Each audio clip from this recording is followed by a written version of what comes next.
A'udzu billahi minasyaitonir rajim. Bismillahirrahmanirrahim. Bismillahilladzi la yadurru ma'asmihi syai'un fil ardi wala fis sama' wa huwas sami'ul alim. Bismillahi tawakkaltu 'alallahi la haula wala quwwata illa billahil 'aliyyil 'azim. Bismillahi rabbi Allah hasbi Allah tawakkaltu 'alallahi tasamtu billah fawattu amri ila Allah ma syaa Allah la quwwata illa billah. Bismillah walhamdulillah wal khairu wasyarru bimasyiatillah. Bismillahi assalamu alaikum warahmatullahi wabarakatuh. Innal hamdalillah wa syukurillah ala ni'matillah. Wassalatu wassalamu ala rasulillah sayyiduna wa habibuna wa syafi'ana wa maulana wa zurina wa qurratu ayuna sayyiduna Muhammad wa ala azwaj Nabi Muhammad wa ala zurriyah Nabi Muhammad wa ala ali Nabi Muhammad wa ala ashabi Nabi Muhammad wa ala ummati Nabi Muhammad sallallahu alaihi wasallam. Amma ba'du. Fa ya ibadallah usikum wa nafsi bitaqwallah faqad fazal muttaqun faqad fazal man ittaqa wa khaba man tagha. Wa qala Allah ta'ala fil Qur'anil Karim innahu min Sulaiman wa innahu bismillahirrahmanirrahim. Ayat ini pengajian kita sampai kepada Nabi Sulaiman. Bismillahirrahmanirrahim. Tentu yang rutin mencatat di kepalanya hari Selasa pertama kita bakal diskusi dan ngobrol soal tarikh yang pasti di dalamnya dipenuhi dengan tauhid. Di kepalanya pasti ada Selasa pertama, jangan kemana-mana.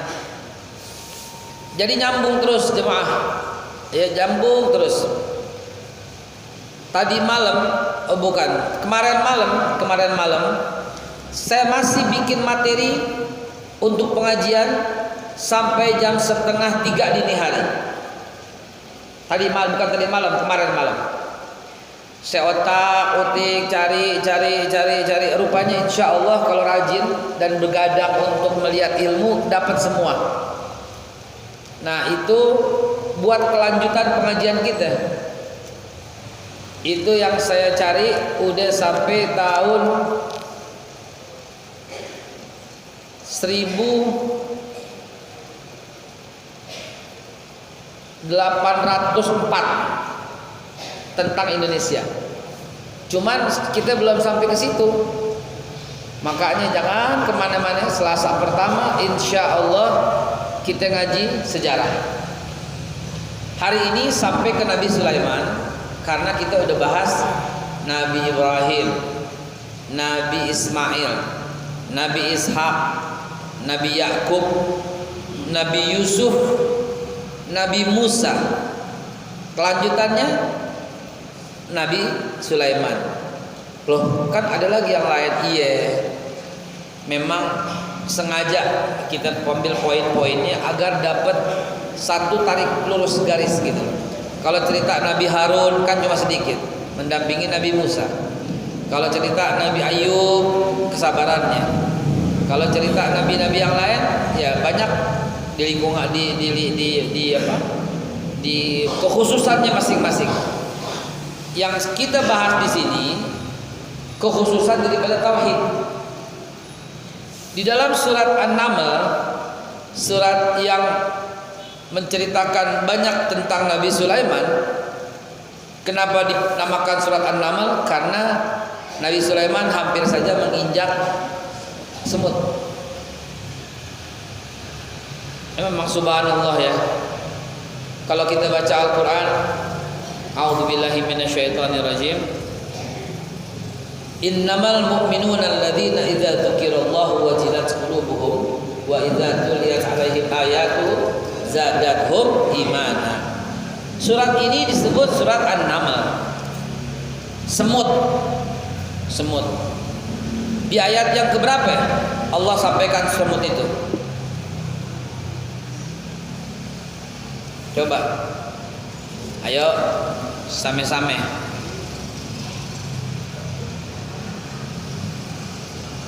Nah, ayo. Awalnya Nabi Musa kalau maja ya Musa. Saya yang keberapa? Nabi Sulaiman mau jalan, ada semut. Jadi ikut ngebuka maksudnya sengaja. Jadinya ngajinya niat, megang Quran. Minimal handphone yang dibuka Quran, bukan WhatsApp. Ayo ayat yang keberapa?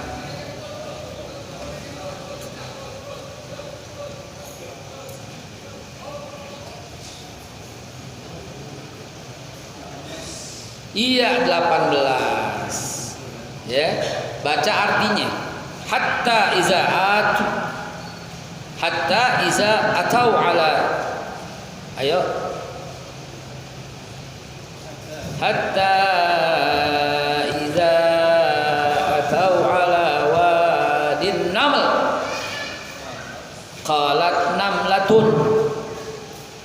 Ya ayyuhan naml udkhulu masakinakum. Artinya yang saya mau tahu artinya, baca. Ada yang pegang mic silahkan. Oh Ustaz, fadhal Ustaz. Artinya sehingga ketika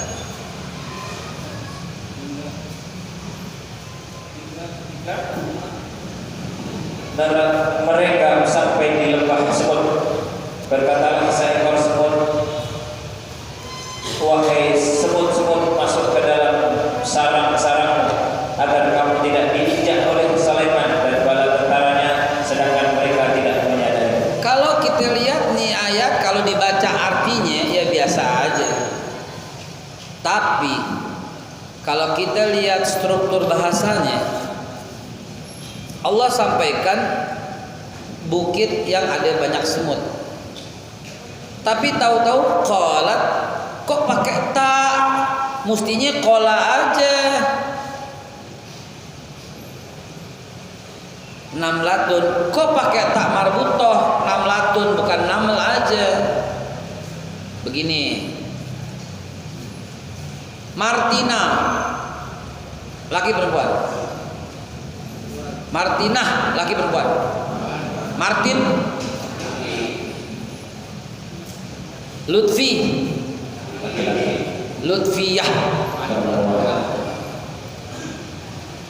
Fauzi, Fauziyah,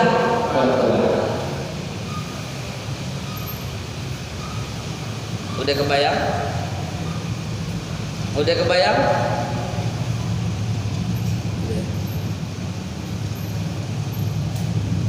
Yang ada tak marbutoh di belakangnya namanya muannas, jenis perempuan.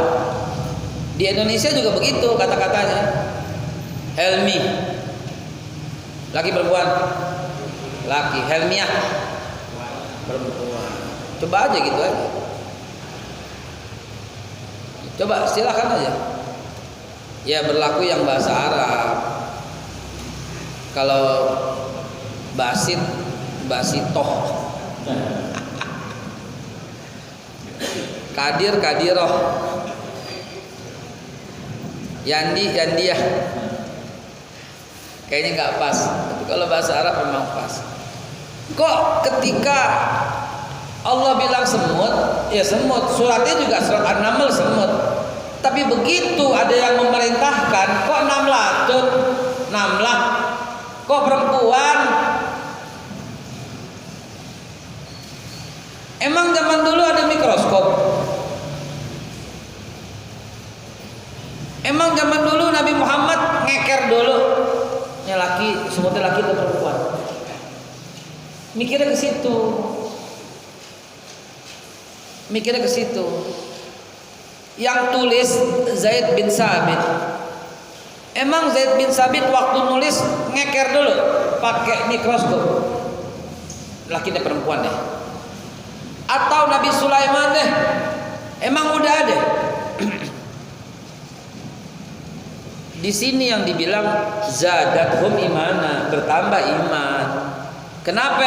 Karena hari ini terbukti bahwa pemimpin semut itu ratu. Tidak ada semut dipimpin oleh seorang jantan, seekor jantan gak ada. Semut dipimpin oleh seekor ratu semut. Shallu ala Nabi Muhammad. Mana ada yang kayak begini, makanya di awal kita merinding. Sabar, kita pegang Quran, kita merinding, ya Allah ya Rabbi. Zalikal kitabul la raiba fihi hudal lil muttaqin. Enggak bakal ada keraguan.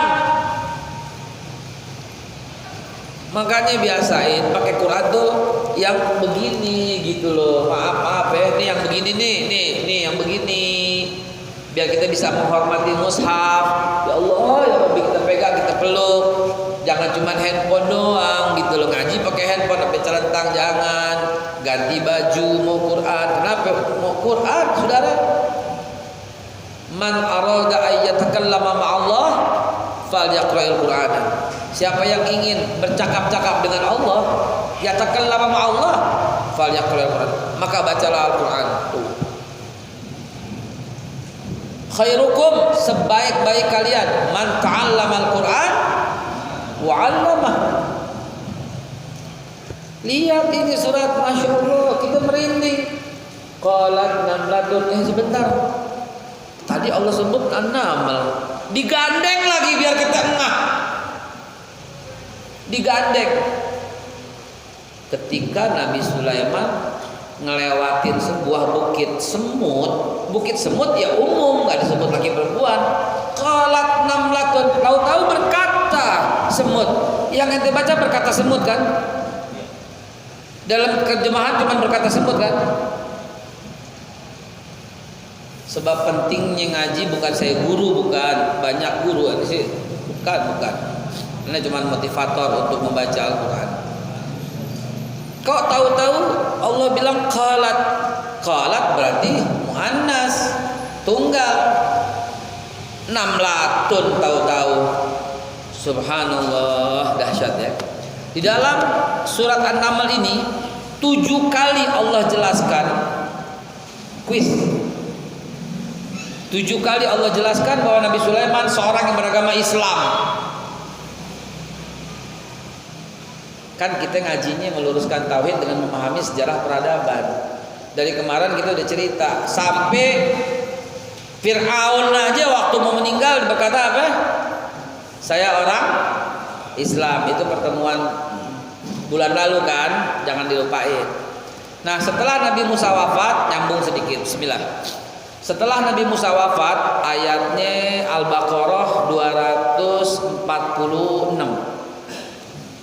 247 ketemunya ntar. Setelah Nabi Musa wafat, ya, ini pasukan anak cucu Nabi Yakub.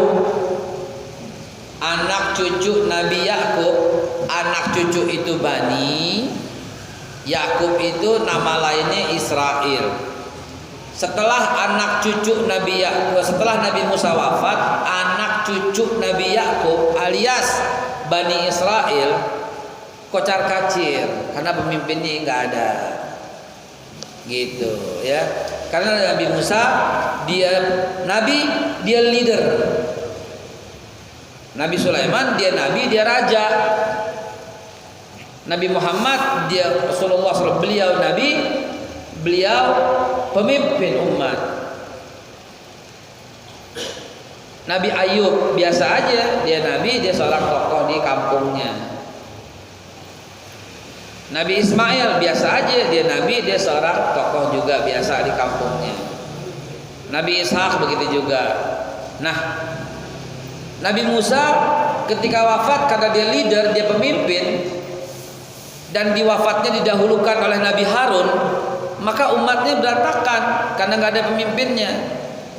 Maka dia minta diangkat seorang raja. Maka Allah mengangkat Talut sebagai raja. Di samping itu di situ ada nabi. Kalau Anda sebelum kemari buka kitab tafsir, nabi yang dimaksud ternyata Nabi Samuil. Nabi Samuil. Ntar wafatnya di desa Tirkit. Desa Tirkit itu sekarang Irak. Yang temuin jasadnya Abu Musa al-Asy'ari zaman pemerintahan Umar bin Khattab. Karena jasad para nabi nggak dimakan tanah, jasad para syuhada nggak dimakan oleh hewan-hewan. Syuhada, siddiqin, syuhada, salihin, nabiyin itu nggak dimakan. Ya, waktu saya masih tinggal di Tanah Abang, waktu kuburan Said Naum dibongkar, kita banyak tuh melihat orang-orang dulu yang digali masih utuh, ya banyak, ya bukan banyak lah, kita ketemu kan digali tuh.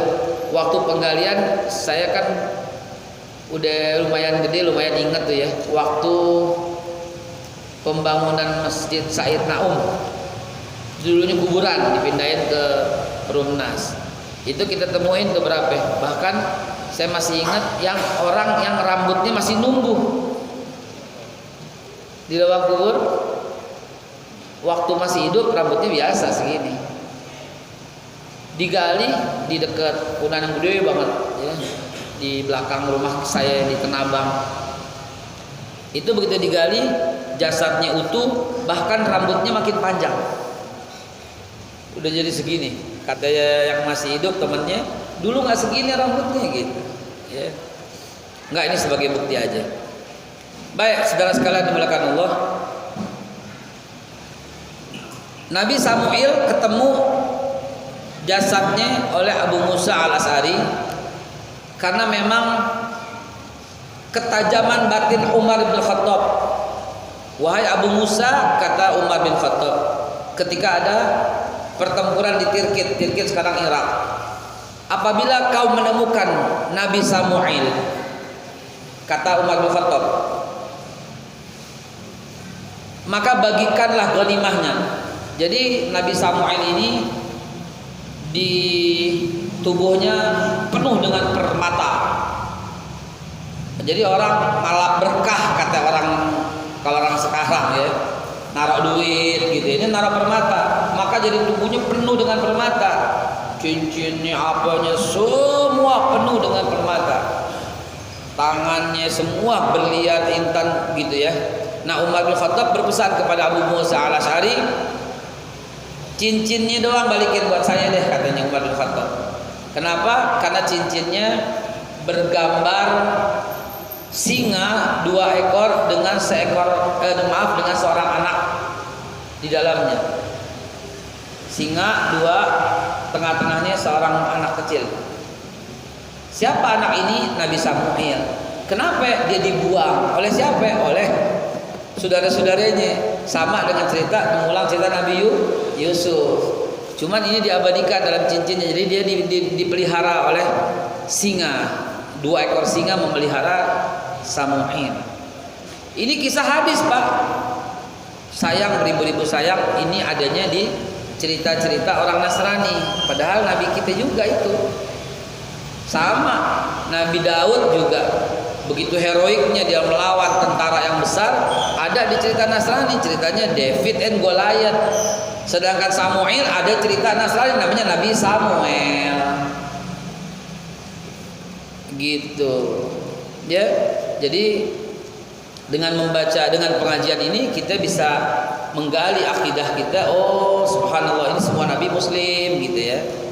Nah, lalu kemudian cerita itu selesai ya, pokoknya Nabi Umar bin Khattab mendapatkan cincin itu, dan semua harta benda yang ada di tubuh Nabi Samuil dibagikan dalam ghanimah. Umar hanya mengambil cincin itu. Tapi rupanya Umar tahu Abu Musa al-Asy'ari kepengen banget cincin itu. Maka Umar bin Khattab mencopotkan dan menyerahkan kepada Abu Musa al-Asy'ari. Gitu ceritanya ya. Hadirin bukan Allah Subhanahu wa taala. Nah, Samuil Nabi Allah ini menyampaikan kepada umatnya satu hal yang penting banget dalam kriteria pemimpin. Silahkan Al-Baqarah 246 247.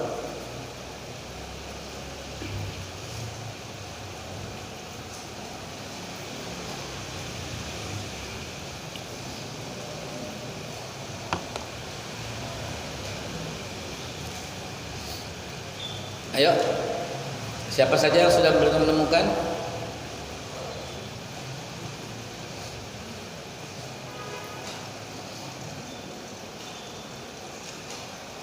Siapa saja yang sudah menemukan dibaca silakan. 2, 4, 6.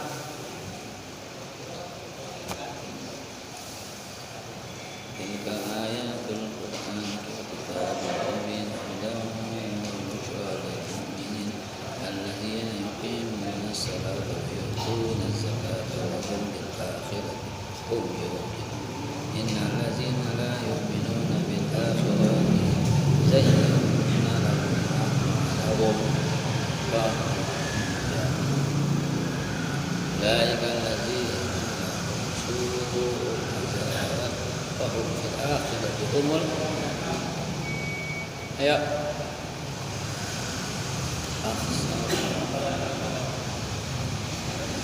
Al-Baqarah 2, 4, 6, 2, 4. Artinya aja. Bismillahirrahmanirrahim. Tidaklah kamu perhatikan para pemuka Bani Israel setelah Musa wafat. Cukup. Tidakkah kamu perhatikan para pemuka Bani Israel? Berapa orang? Banyak. Ayo, berapa orang? Para pemuka Bani Israel berapa orang? Hah? 9. Bukan. Berapa? 12. 12 suku. Para pemuka jadi 12 kelurahan kalau kita bilang. 12 RW dah gitu ya. Kelurahan pertama namanya Kelurahan Ruben gitu kan. Kelurahan Simoni, Ruben Simon, Levia, Yahudia. Sebenarnya Yahudi, Akhir dan Naftali dan seterusnya ya. 12 ketika Nabi Musa wafat disebut oleh Allah tuh ketika Nabi Musa. Tidakkah kamu perhatikan para pemuka Bani Israel yang jumlahnya 12, Ruben, Simon, Levi, Yehuda, Isakar, Zebulun, Gad, Akhir dan Naftali, Yusuf, Benyamin. Setelah Nabi Musa wafat, apa yang terjadi? Mereka minta diangkat. Ketika mereka berkata kepada seorang nabi mereka. Nah, seorang nabi mereka itu Nabi Samuel. Gitu terus. Angkatlah seorang raja untuk kami. Nah, niscaya kami berperang di jalan Allah. Nabi mereka menjawab, jangan-jangan jika diwajibkan atasmu berperang, kamu tidak akan berperang juga. Mereka menjawab, mengapa kami tidak akan berperang di jalan Allah, sedangkan kami telah diusir dari kampung halaman kami dan dipisahkan dari anak-anak kami. Tetapi ketika perang itu diwajibkan atas mereka, mereka berpaling kecuali sebagian kecil dari mereka, dan Allah Maha mengetahui orang-orang yang zalim. Satu lagi yang lebih penting ayat berikutnya.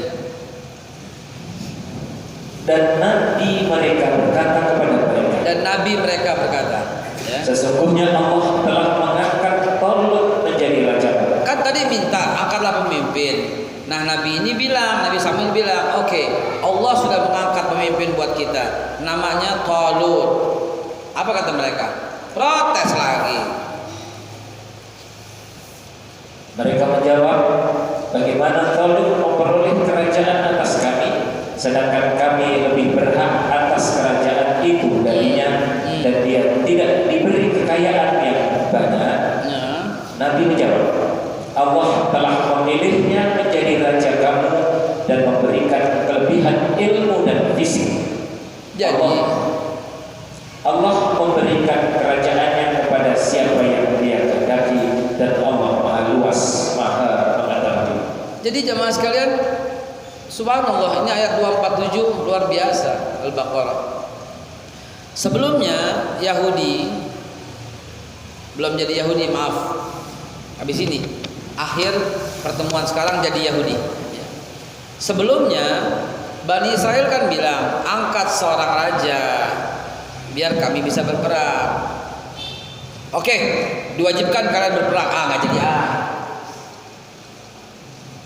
gitu, meledek banget kan. Ayo kita berperang, kata Bani Israel. Kita udah dipisahin sama anak-anak kita, udah diusir dari kampung kita. Ayo kita perang. Allah oke. Diwajibkan kan berperang? Enggak. Jadi ya begitulah. Mudah-mudahan Allah jauhkan kita dari sifat yang begitu ya. Amin. Kita mesti bela nih, bela.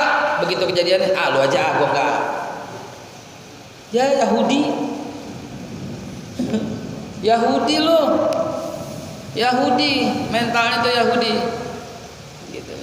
Ayo kata Bani Israel. Ya udah deh, angkat seorang raja deh. Oke, nih Allah angkat raja. Ya, miskin. Dan bukan keturunan kita, Yahudi. Jadi kriteria mengangkat pemimpin berdasarkan keturunan dan banyak-banyakan duit adalah mental Yahudi, suku bukan agama, mental Bani Israel. Dan subhanallah, Allah kasih clue, Allah kasih kunci. Pemimpin itu harus pinter dan fisiknya gagah. Al-Baqarah 247. Itu kriteria pemimpin, salah satunya. Yang lain banyak, sidik, tablik, amanah, fatonah, banyak. Dalam ayat itu diceritakan ngangkat pemimpin itu, Allah mengangkat Talut karena dia pintar dan fisiknya bagus. Kalau ini dijadikan undang-undang UUD 45, cakep nggak? Cakep. Udah ada sebenarnya. Pemimpin itu harus S1 gitu. Ya, berbadan baik, fisik, tes dulu. Sebelum itu tes apa? Tes kesehatan dan sebagainya, diumumkan mestinya kurang darah enggak. Ya kan mesti dijelasin, anemia enggak gitu ya. OON enggak gitu. Kan mesti ada tuh. Jadi mesti begitu emang tes. Harus pinter, punya ilmu dalam mengelola negara, gitu, dan fisik. Kenapa antum senyum-senyum? Anda lagi nggak nyinggung siapa-siapa ya, jangan macam-macam ya. Ya, jangan macam-macam. Jangan dibawa ke arah yang singgung menyinggung menjadi satu, sambung menyambung menjadi satu. Jangan dibawa ke arah situ. Kita lagi baca ayat. Dan sekarang untuk tren ke depan, setidaknya pemimpin punya 3 toto. 1, toto kromo untuk menjembatani supaya jangan ada kericuhan dan kegaduhan politik. Dan ini ilmu. Yang kedua, pemimpin harus bisa toto koto, toto kuto. Harus bisa menata kota.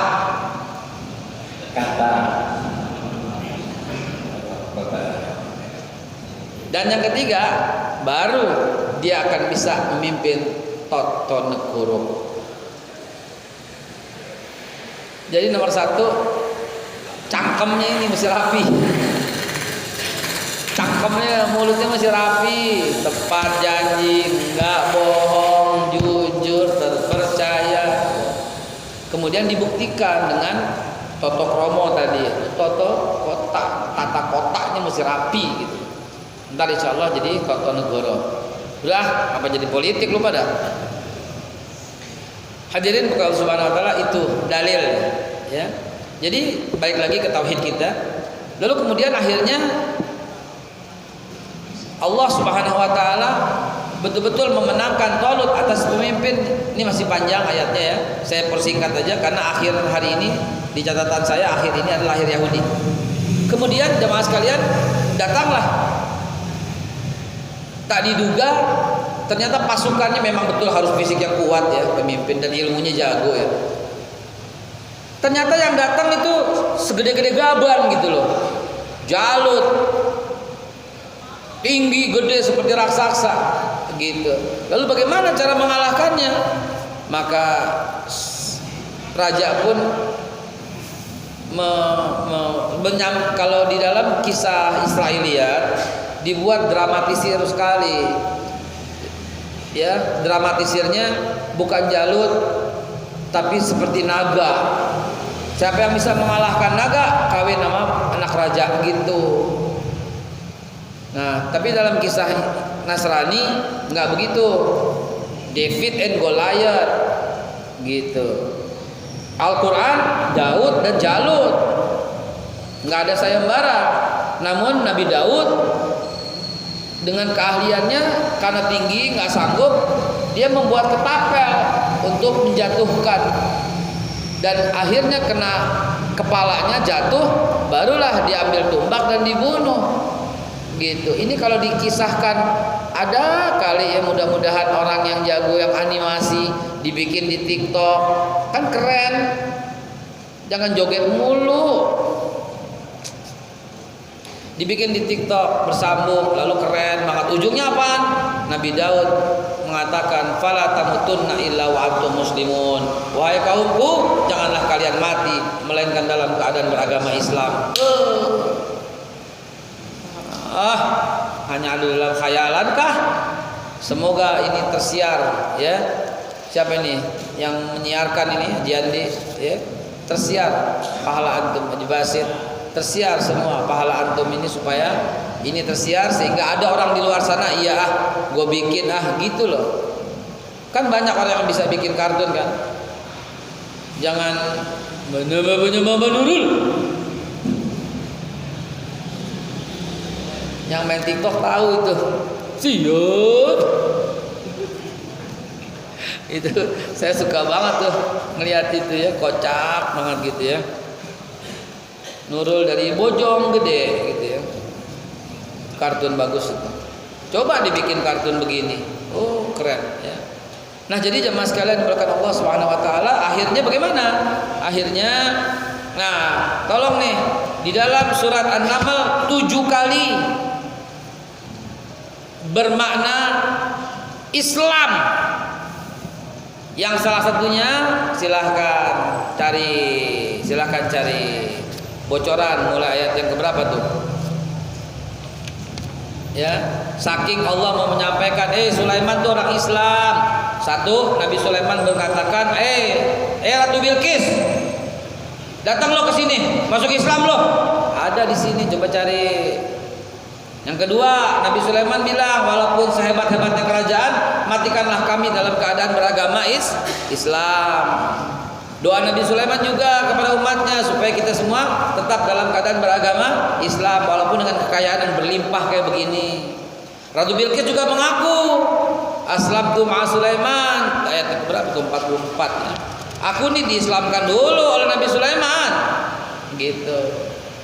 Malam-malam dibaca, dibuka, cari unsur muslimin, aslamtu, Islam. Cari kata-kata itu, ada 7 kata yang tersembunyi di dalam surat An-Naml tentang Nabi Sulaiman beragama Islam.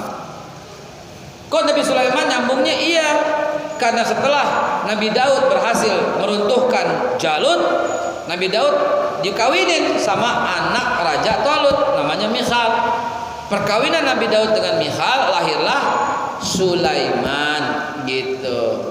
Dan Nabi Sulaiman menjadi raja di usia yang sangat belia, 15 tahun. Dan wafat di usia yang sangat belia, 55 tahun. Nabi Sulaiman, ya belum sampai 63. Nabi Sulaiman wafat di usia 55 tahun, sangat muda. Menjadi raja di usia 15 tahun.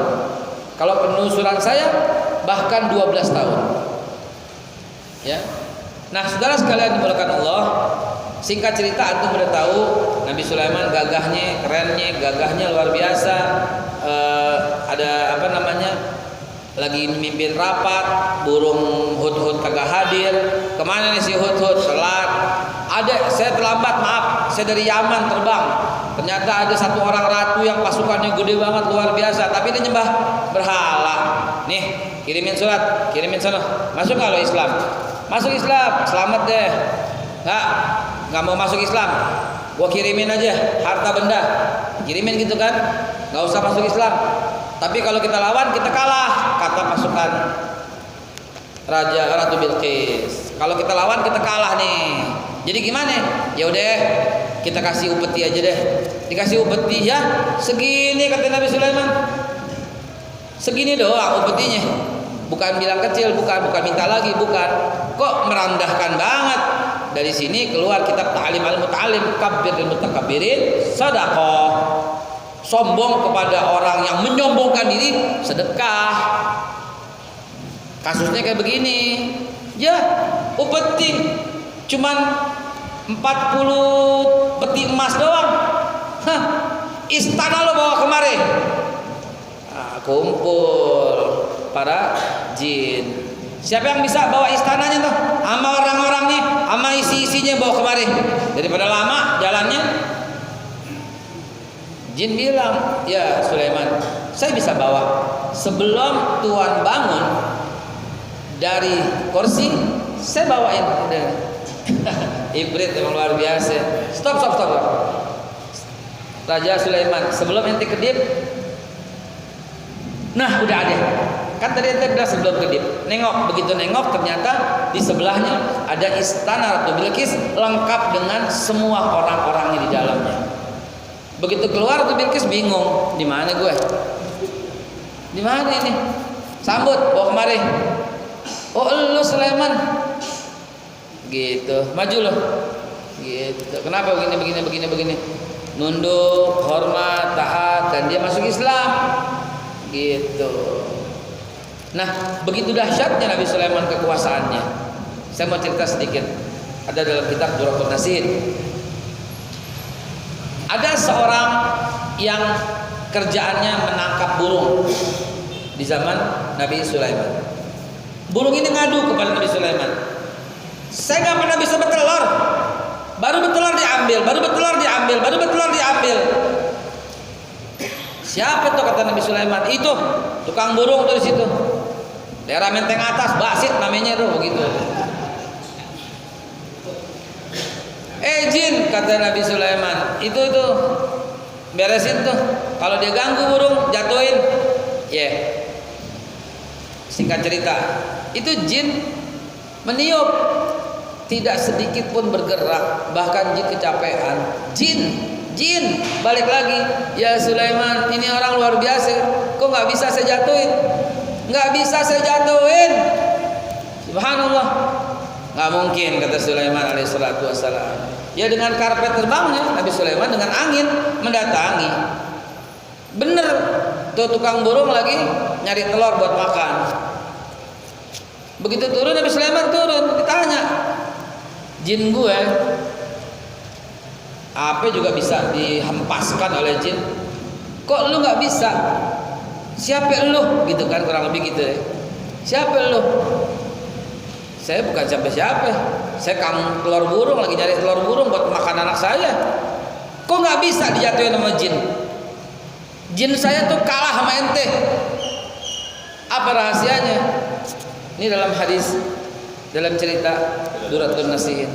Apa kata pemilik burung itu, tukang ambil burung itu? Dia mengucap, oh ya ini mungkin. Setiap saya mau naik pohon, saya berucap Bismillah tawakkaltu 'ala Allah, la haula wala quwwata illa billah. Hasbunallah ni'mal wakil, ni'mal maula wa ni'man nasir. Dahsyat. Ya, kalau antum perhatikan sebelum ceramah itu yang saya baca. Bismillahirrahmanirrahim. Bismillah. Itu yang saya baca supaya ada jin kiri kanan yang mau dorong nggak jatuh gitu ya. Hadirin bukan Allah Subhanahu wa taala, sampailah wafatnya Nabi Sulaiman alaihissalatu wassalam. Singkat cerita, karena ada perjanjian dengan jin itulah Nabi Sulaiman alaihissalatu wassalam tidak ingin wafatnya diketahui.